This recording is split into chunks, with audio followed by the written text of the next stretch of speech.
You're trying to move a project forward, but there's this one colleague who always seems to slow everything down.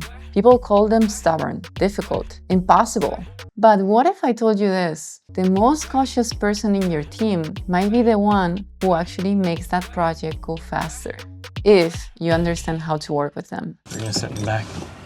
Yeah. That's the safest part of a car.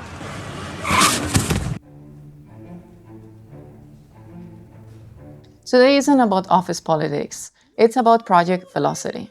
How fast you can move when you have someone in your team with very high standards.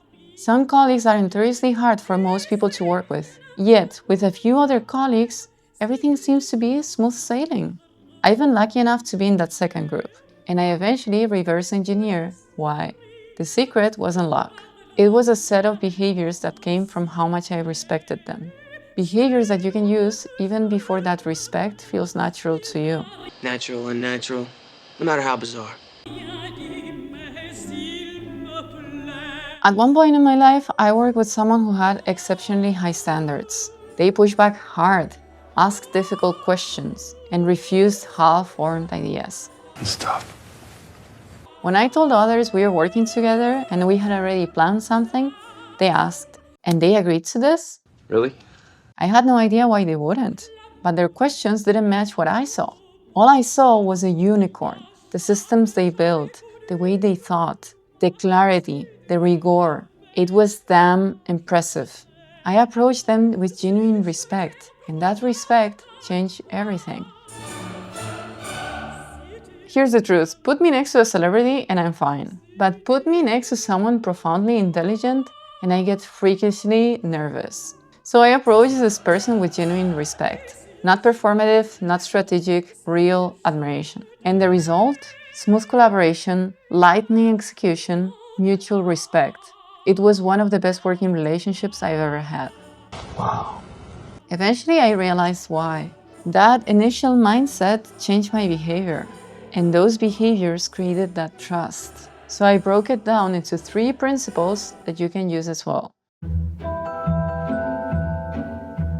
Here's the final shift. You will no longer see them as a bottleneck. You will see them as your expert guardian. How do I do that? When they push back, it's not about stubbornness, it's protection. They've already watched this movie before and didn't like the ending. Imagine them like encryption. Without the right key, without the right preparation, nothing gets through. So instead of debating, I would ask, help me understand what's worrying you. I would just look at the solution together with them and I would say, what consequences am I not seeing?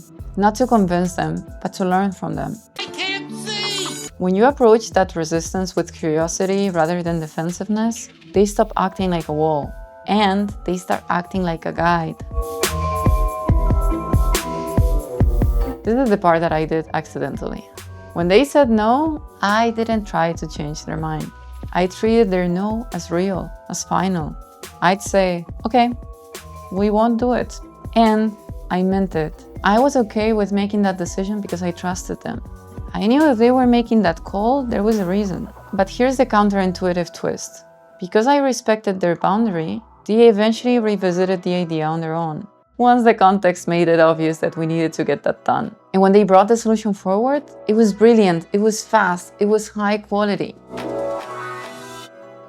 You can't fake this. If they sense that you're agreeing, just circle back a little bit later, which trust me, they will. You've just thrown all of that trust into the garbage. But if you genuinely drop that rope instead of pulling to get them on your side, they feel respected. And they engage from autonomy, not from defensiveness. An idea called freedom. Eventually, I didn't need the 2 other principles anymore.